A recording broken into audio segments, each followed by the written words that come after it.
particles that pollute the oceans, and fish end up eating them unwantingly, and they get polluted. So we fish them, we eat them, and we get polluted ourselves.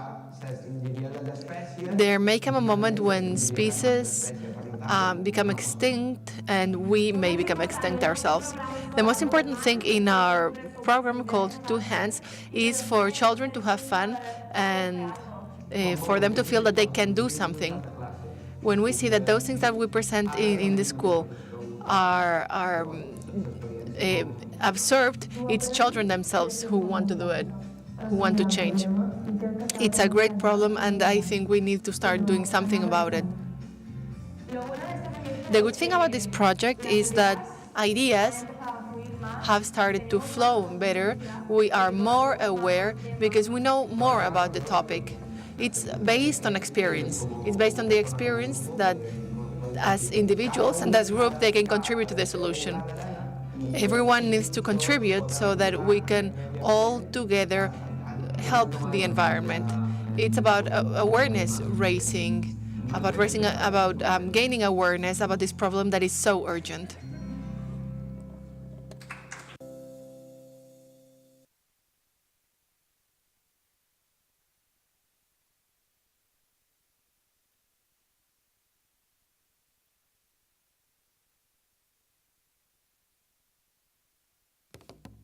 La meva escola My school is a home.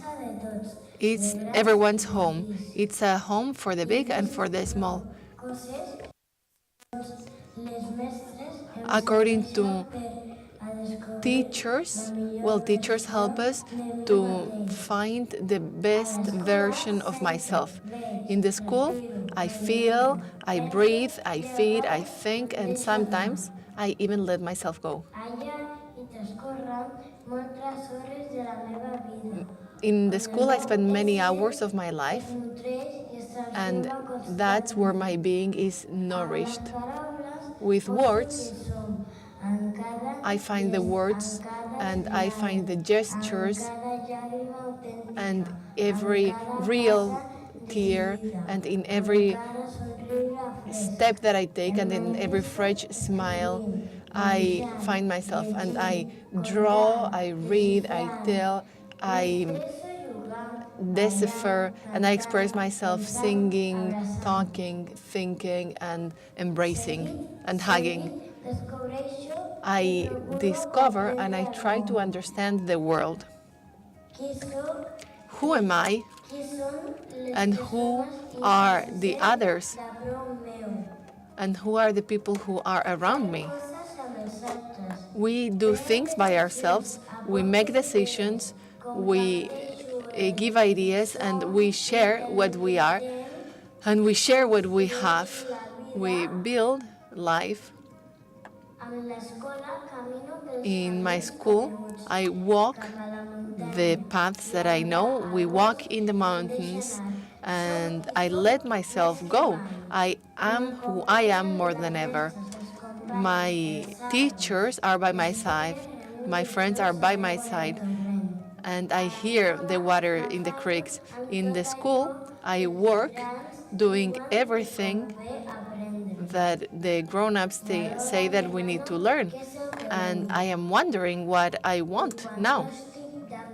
And when I don't agree, I talk to my teacher, and usually she accepts what I say. And the next day, I go back to school, and I look for others, and I look within me. And I embrace with my heart this place and everything that I can live inside it. Thank you.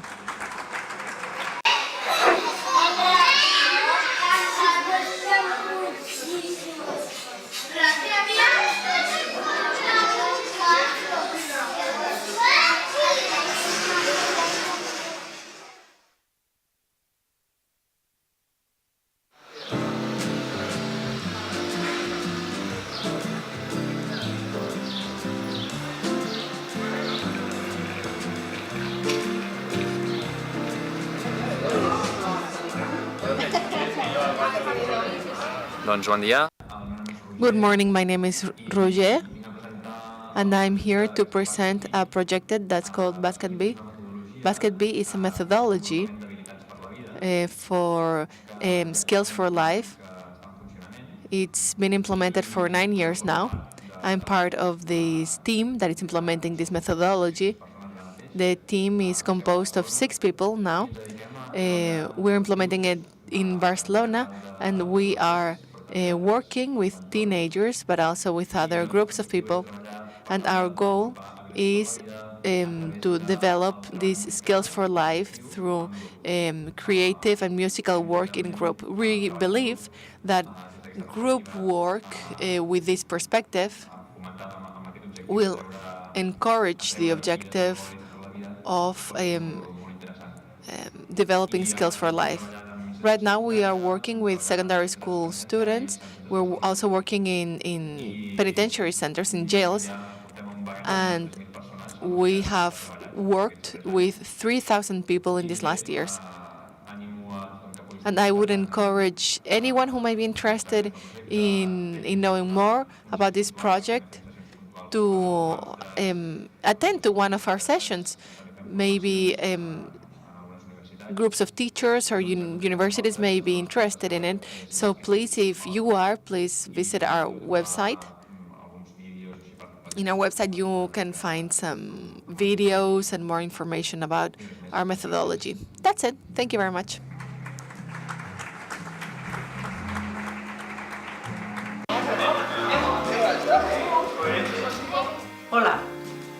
Hello, my name is Virginia Creixell.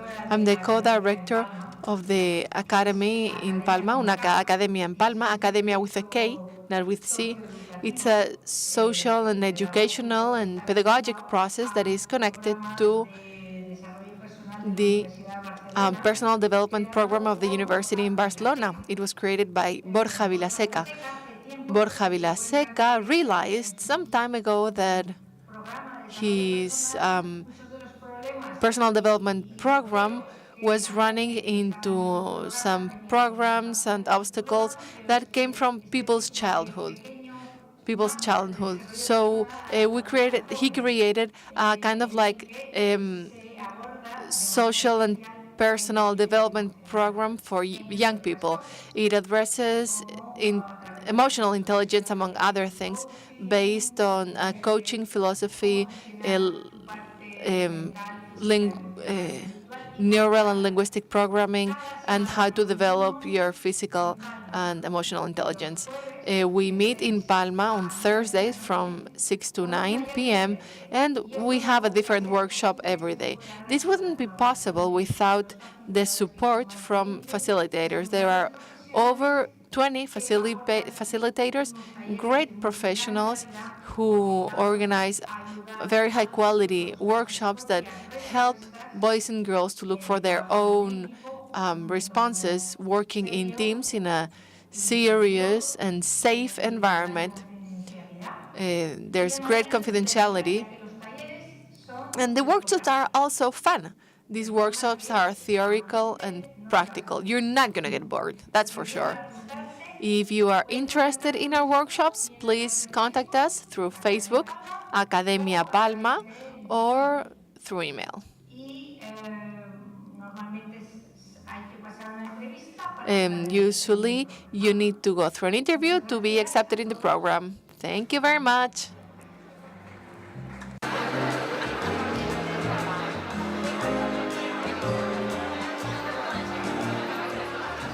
Bones, som en Miquel i el nostre projecte. Hi, my name is Miquel, and our project is called Artífex.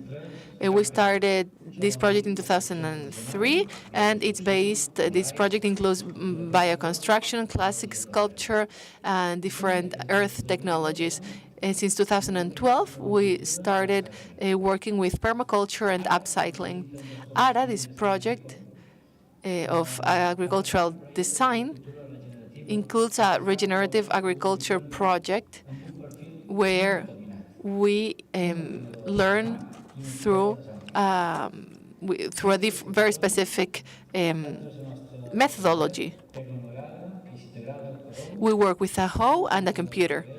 We work with a hoe in one hand and a computer in another one. If you are interested, come to Ton Torcilla and we can talk about what we can do together. Thank you very much.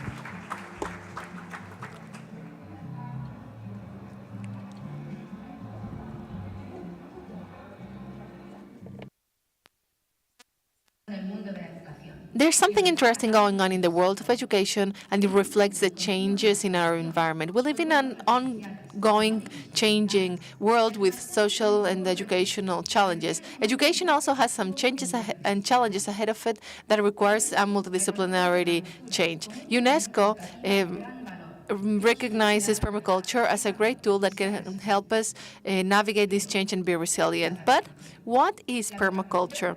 Permaculture is a holistic and interdisciplinary approach to live in an efficient, resilient, and more sustainable way.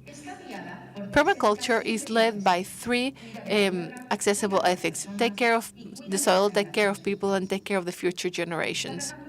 Permaculture can offer support and practical solutions to many of the challenges that the current society is facing. If we want a better future, if we want to live, we need to live if we want this better future, the school is a good point of departure. This project develops the adequate technologies for the environment improvement of the schools that are nothing but simplified representations of the world. Schools are the ideal scenario to approach all the aspects of life: healthy living, recycling, etc. For example, a vegetable garden permaculture project can be a practical space where different interdisciplinary and practical projects can take place. Mathematics makes sense in a vegetable garden. We can talk about the different geographical origins of all species and the different cultural aspects that took those foods to our table. Even economy and languages can be related to vegetable gardens and can help us open our eyes to healthy eating and local eating traditions. This experience is holistic, as Satish says: hands for working, our head for designing, and our heart for taking care of others and for sharing our crops. In order to support the connections of a holistic education, ideally, every school should have a vegetable garden, a kitchen, a workshop, and a place for thinking and reflecting. There are many examples of permaculture in education in the world, and using permaculture in schools as a positive example and a place for change in school is becoming more popular in the world. There's a support network supported by the European Union for teachers who want to use permaculture in their schools. Childreninpermaculture.org. This provides a tutorial for teachers. The teachers will collaborate with PermaMed when visiting the schools in Mallorca. In Mallorca, PermaMed has been working since 2013 for the sustainable education in educational centers through the project PermaEduca. We have collaborated with different institutions, with different high schools.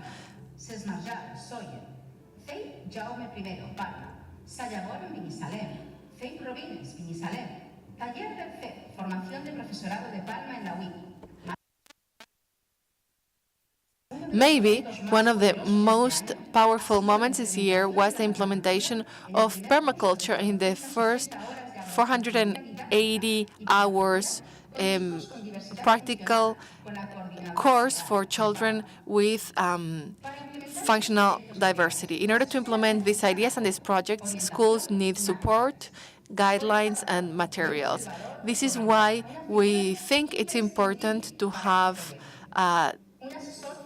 the role of a permaculture-trained teacher who can help improve this project. In Escuela Común, we offer ongoing training for students, for teachers, for docents, etc.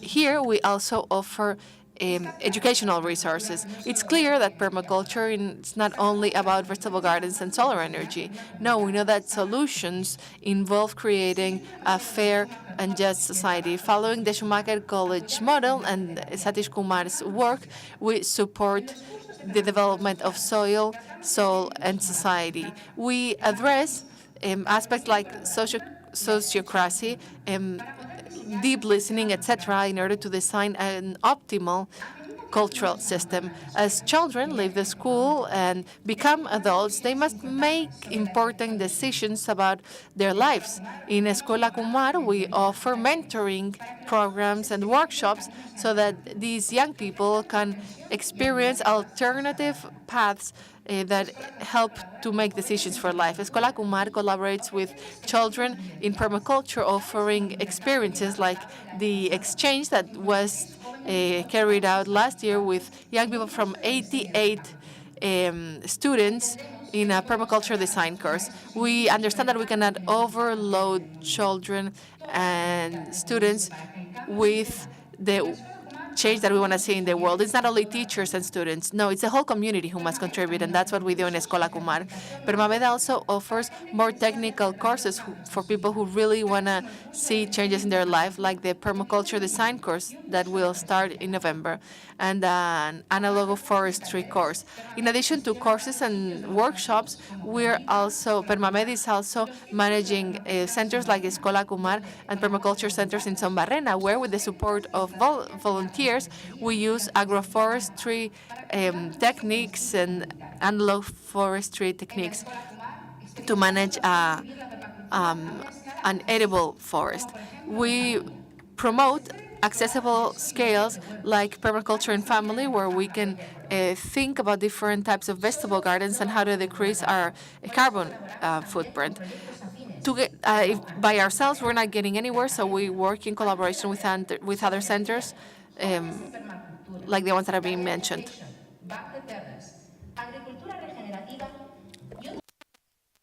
as well as other different networks. We want to thank the support of everyone who collaborates with us, with everyone who attended our courses and workshops. If you're interested and want further information, please visit our website, permamed.org, and in our Facebook website, Permacultura Mediterránea.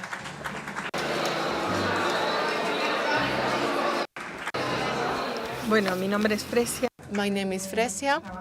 I work in the Proyecto Naranjo Foundation, and we have a project called Integrative Education.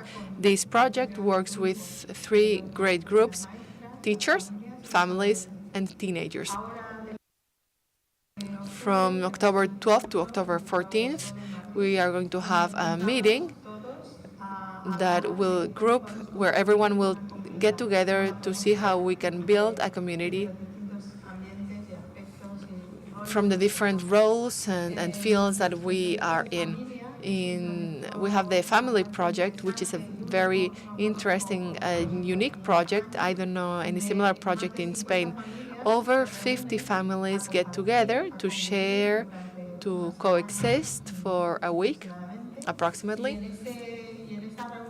And this meeting includes work with teenagers, with children, with fathers, mothers, parents, men, women, and it's a self-knowledge project to create a community. And in line with this, we also work with teenagers who want to find themselves and who wants to know what's happening to them, why they are the way they are. And there's a year-long follow-up in all the cities where the participants can get together. I would really like to be able to share these projects with you, because people are more and more convinced that social change is necessary. Our motto is that changing education should be based in a change of ourselves, and that's how we will be able to change the world. That's Claudio Naranjo's dream, and that's why he is supporting all these actions from his foundation. If you want to contact us, please visit our website, fundacionpablonaranjo.com, or you can also visit in Educación Integradora. integrative education. Hi, my name is Juana. I attended school all my life, and I learned a lot, but I realized that there are more things that I want to learn than that are not taught in schools. Hi, my name is Victor, and I dropped out school after middle school. My name is Elias Ronson, and I was homeschooled. And I think that education shouldn't only happen in the schools; it should be lifelong. I was homeschooled. Then in fourth year middle grade, I attended a high school, and I changed to the official system in secondary school. For me, there's a big difference between school and scholarization or attending school. I have done many things to have a good education, and I think that I have a knowledge that I wouldn't have had if I had gone to school. I know how to build a house, I know bio construction. I started doing things that I was interested in, things that are connected to sustainability, permaculture, and I'm working building vegetable gardens. I'm my own boss, and I work with another group of young people. And this year, we created a project called Young People in Permaculture. I took a couple of years to travel and learn by myself things that I'm interested in personally. Yes, we are always learning. Education lasts all our lives because it's a conscious and an unconscious process.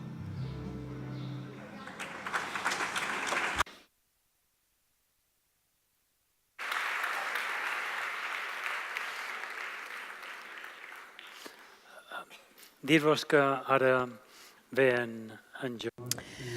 Okay, so now it's John Jandai who will speak to us.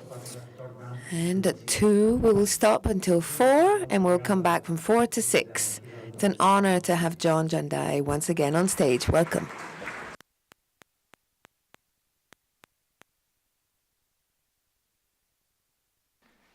Good afternoon, everyone. So today I'm going to have some slideshow of my place behind the screen while I'm talking, so you can imagine how it looked like. But this slideshow is quite old, many years ago. And then there's one picture, it's not from my farm. It's like a picture of adobe house in Taos, Pueblo. That's the first adobe house that I have seen in my life. So today I'm going to talk about education. I don't have a lot of experience about education, but I will share my experience. I did not interested about education before, until one day my wife told me that she's pregnant. So that's the first time I need to think about education. Before that, I don't want to involve about education. I don't want to be with kids much. I feel like that. But when my wife told me that she's pregnant, I started to look at people nearby me. I see many kids, very different. Some kid is very naughty, some kids very bully. And then I start to observe them. Many kids have problems. When you look at their parents, you can start to see that their parents have problems. If the kid has no problem, their parents has no problem. So the kid is like a mirror. That makes me think about how can I educate my kid? What do I want my kid to be? So mainly the kid that has problem, parents always have non-stable, their emotion is not stable. It's like they use a lot of emotional thing together. So the kids always have problem. So I start to observe that kids never have problem. Only parents have problem. But we always blame kids. The kids not good. The kids has problem. So I talked with my wife, how can we do this? So we think about to plan to not use like a strong emotion together.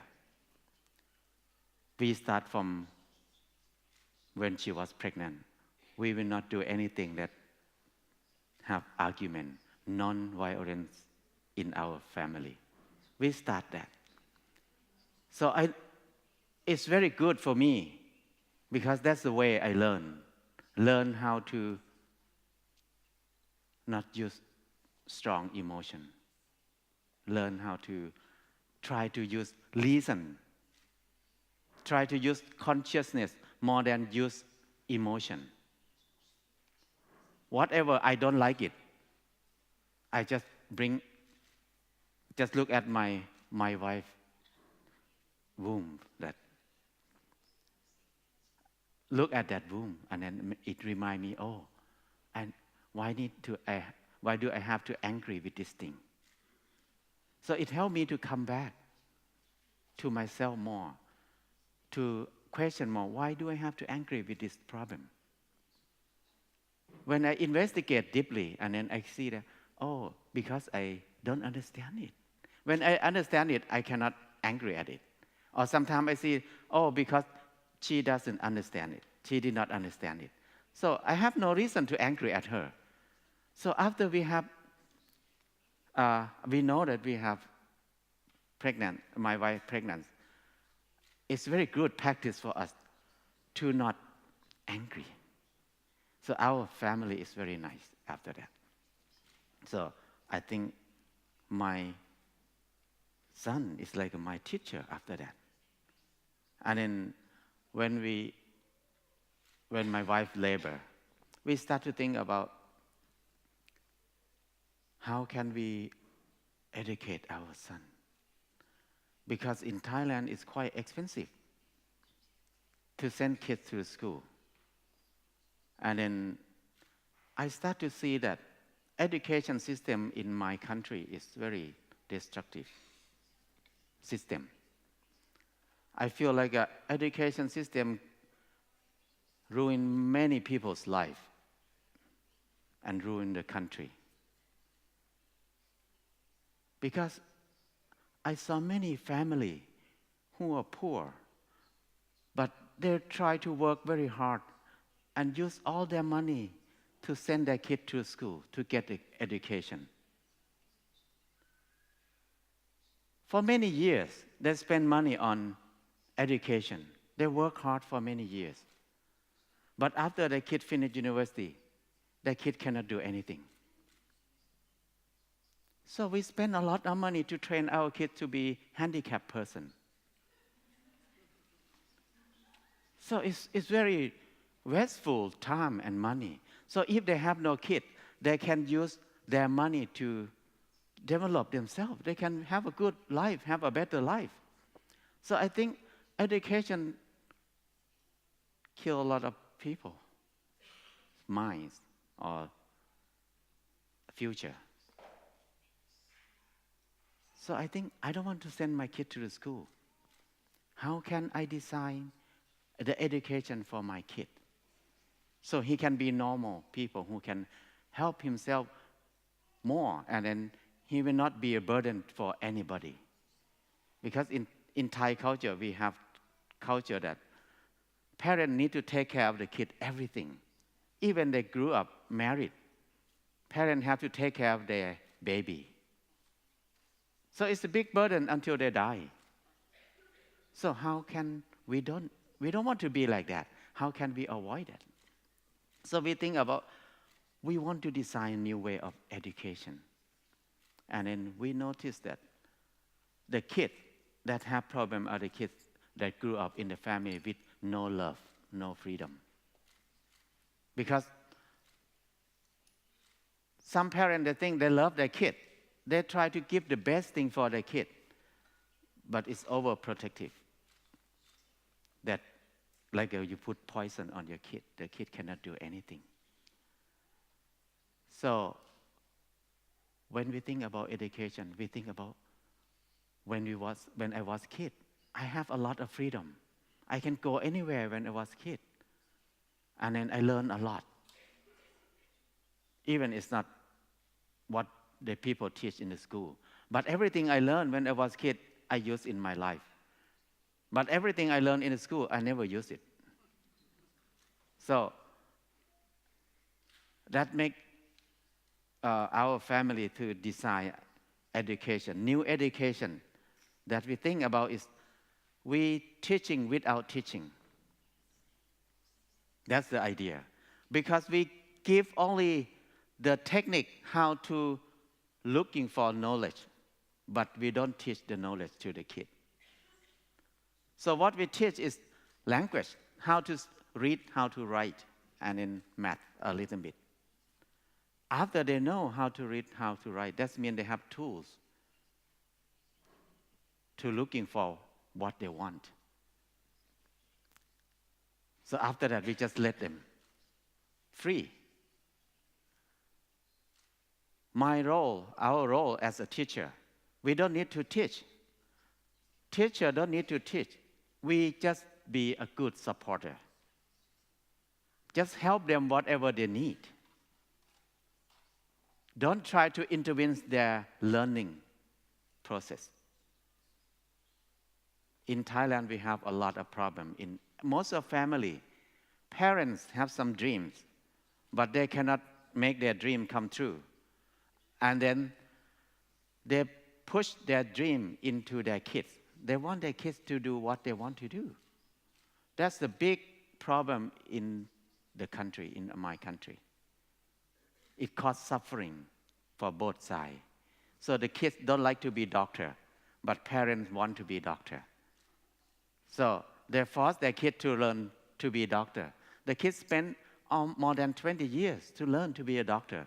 After finish the doctor, he don't want to be a doctor, so he become a musician.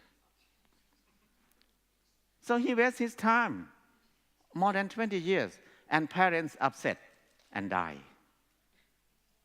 So nobody get benefit from that thing, but nobody learn from this lesson. So we talk together. We will not intervene our son dreams. He can dream. He can do whatever he want to do. So we don't teach him. We let him looking for what he want to know. 4 years old, he said, "Dad, I want to sail boat around the world. I talked with my friend already. I will be a captain. I will be the pirate," he said. His friend gonna be captain. I said, "It's good idea. It's incredible idea. It's very fun if you travel around the world with sailboat.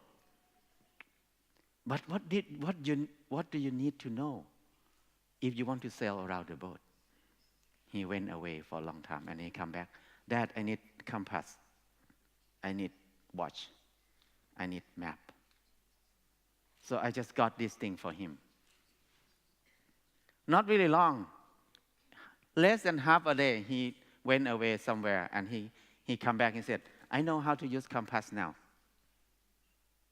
And then not very long, he know how to read the time on the watch, on the clock.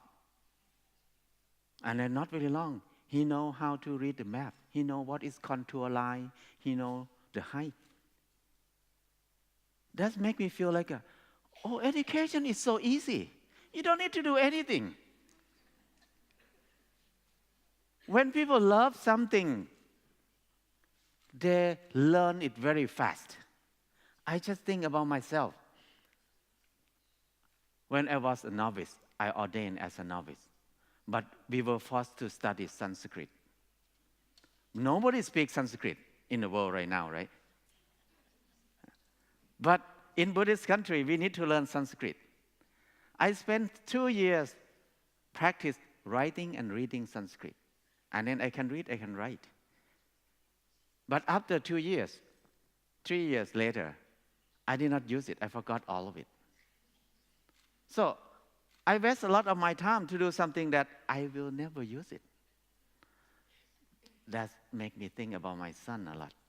So I feel like whenever he loves something, he will learn very fast.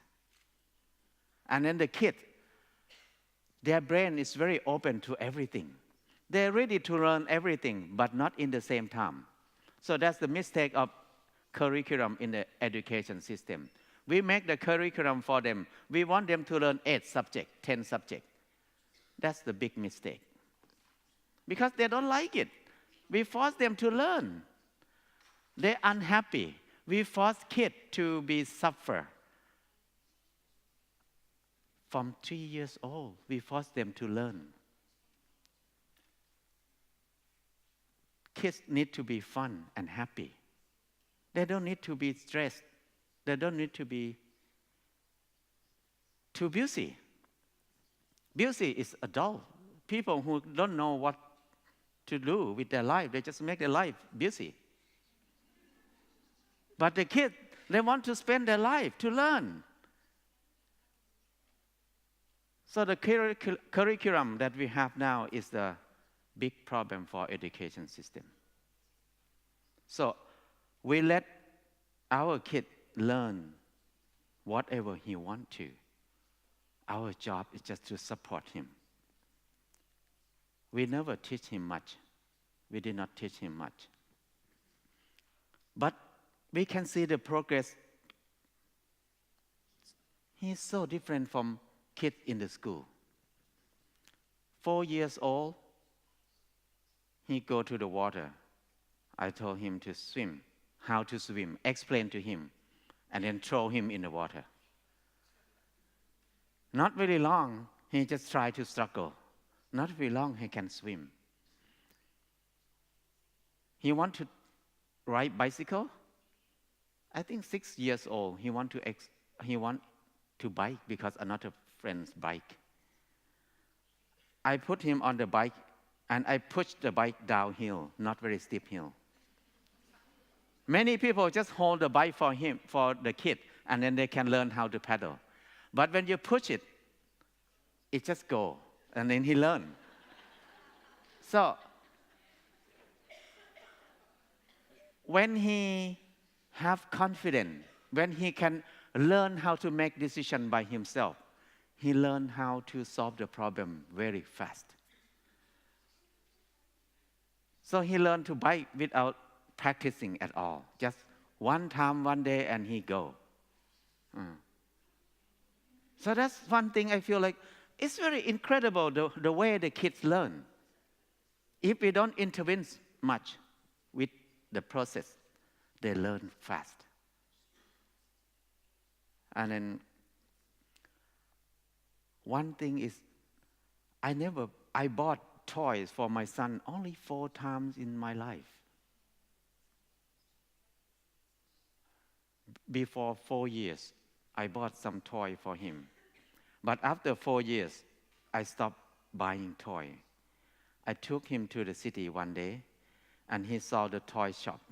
There's a lot of big truck, a lot of toy. He said, "Dad, I want a big truck. It's so beautiful." I told him that the truck made from China is very cheap, very cheap plastic. After you use it, not very long, it will break. So it will become a garbage after that. And then he said, "Okay, Dad, I just want a small one." So I bought a small one for him. That's the last time I bought toy for him. I feel like when we explain things to him with reason, he understands reason. We never use strong emotion with our son. So he never used emotion. He used reason. He used more consciousness to think. He think more. He used reason more to try to understand, why do I need that? Why do I need that? So that's one thing that is against my belief before. Before that, we think kid doesn't know anything, we can lie to the kid. But actually the kid very clever. Clever than human. clever than adult. Because I noticed that if we lie to the kids start to lie to us too. They study, they understand our psychologists very quick. They know what they want, and they know how to get what they want. If they cry and they get what they want, next time they will cry. If parents cannot get along very well, they know who to go to talk with to get what they want easily. So they're clever. So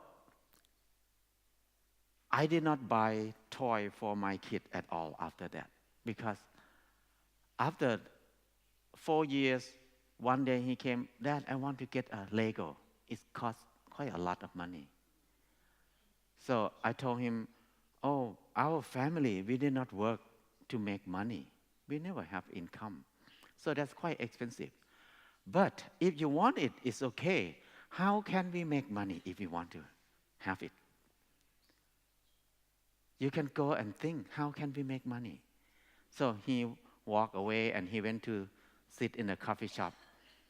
And then not very long, he asked them, can you teach me how to make cookie? So they teach him how to make cookie. So making cookie is education for him, for us too, because he needs to study which country make cookie first. Where is the wheat they grow? Where is sugar we get? How they make butter? How baking soda working with flours, wheat flour? So he needs to investigate by himself.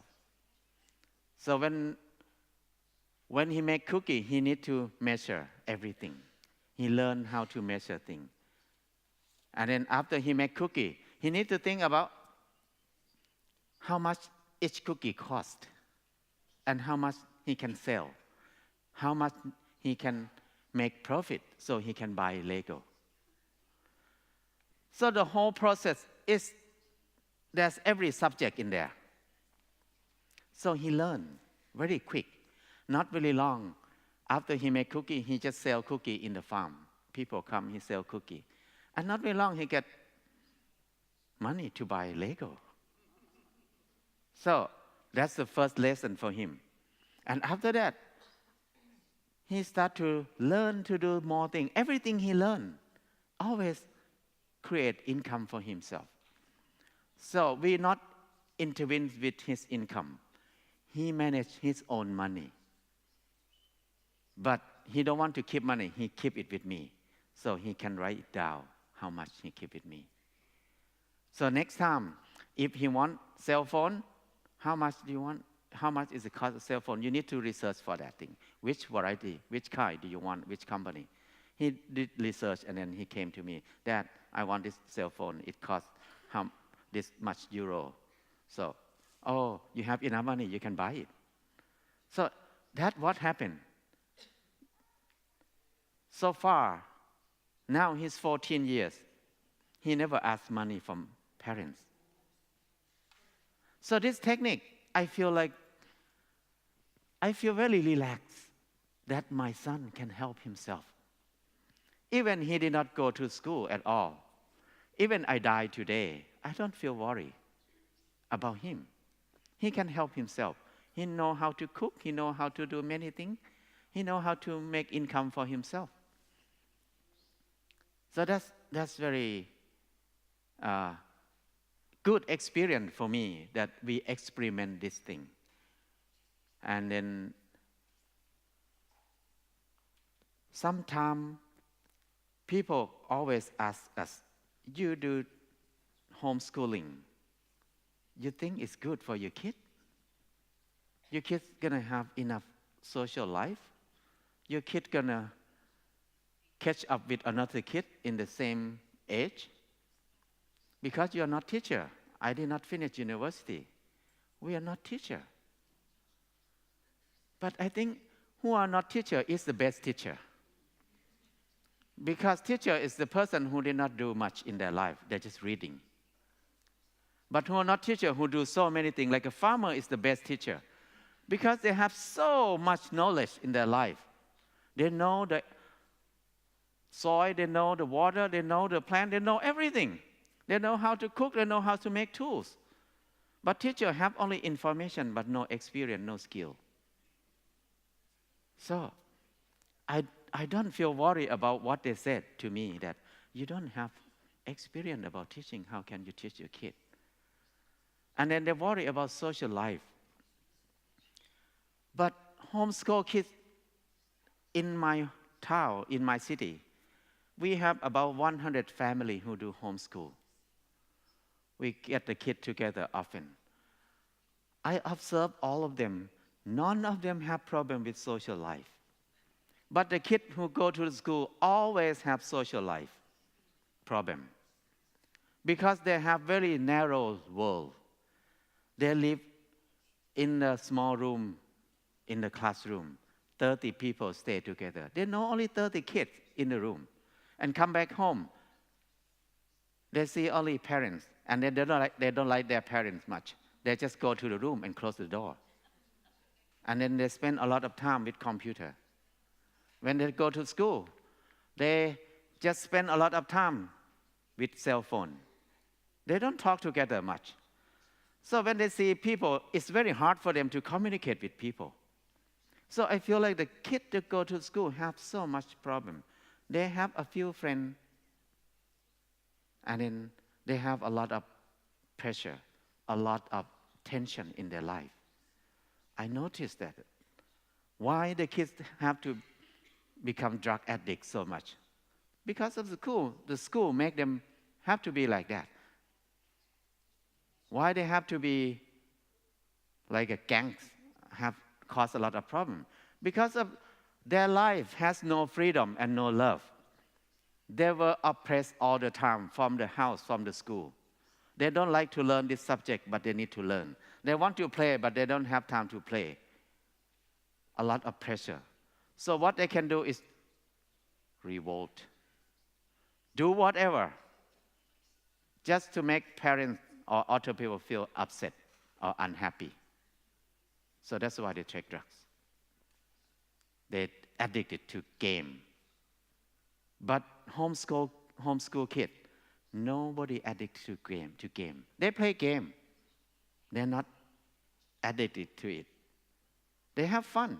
Because there are so many fun things in the world. Why we need to play game is so boring. Game is fun for people who have a hard life, a bad life. So, homeschool kids, we have no problem with social life because we have a lot of time. Today, they maybe go to the ocean to dive in the ocean to see what's under the sea. It's more fun than game. Someday they go to the mountain hiking. Someday they go to see the star. What the name of the star? They see so many things. Grafting, planting, feeding animal. There's so many fun things to do outside of school. That's why I feel like a school, we need to have less classroom as much as we can. Need to go out more. And then the main idea of learning is the most important of education is freedom and love. Whenever you have freedom, you learn a lot. Whenever you love, you feel like somebody loves you. You don't need to worry about anything. You learn a lot. So we tried this, experiment this for 14 years. Until now, I feel so happy that we tried this thing.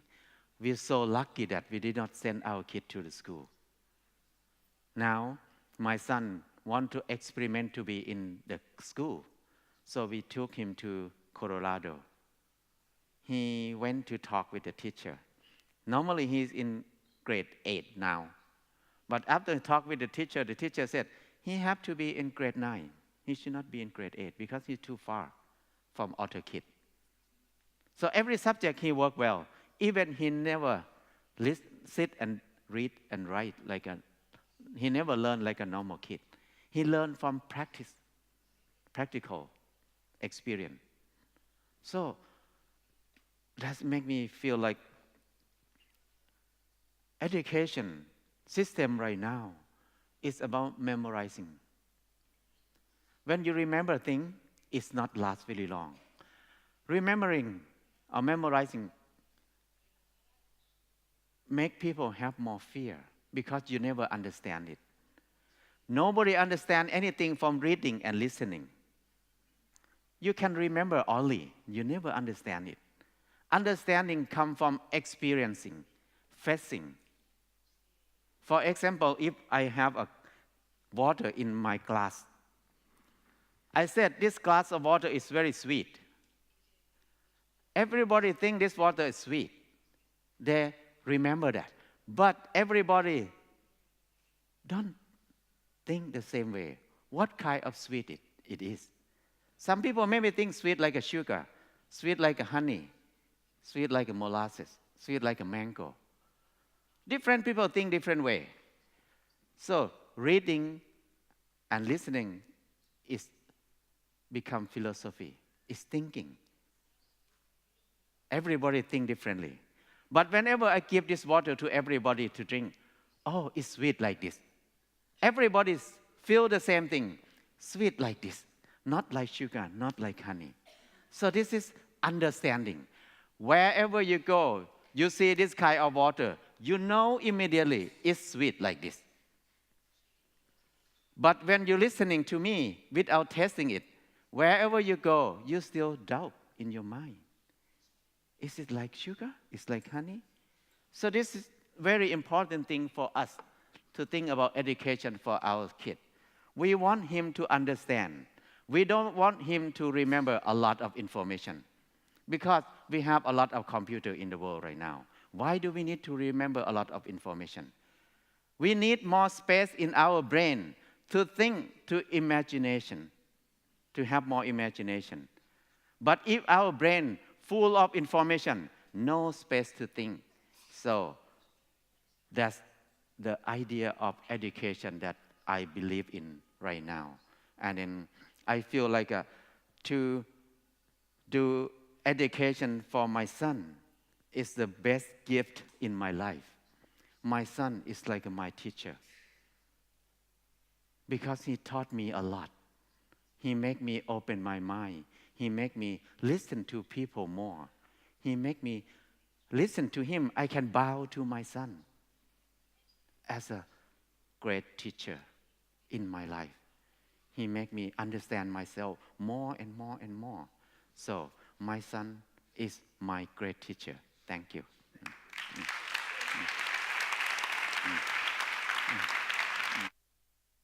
Yeah.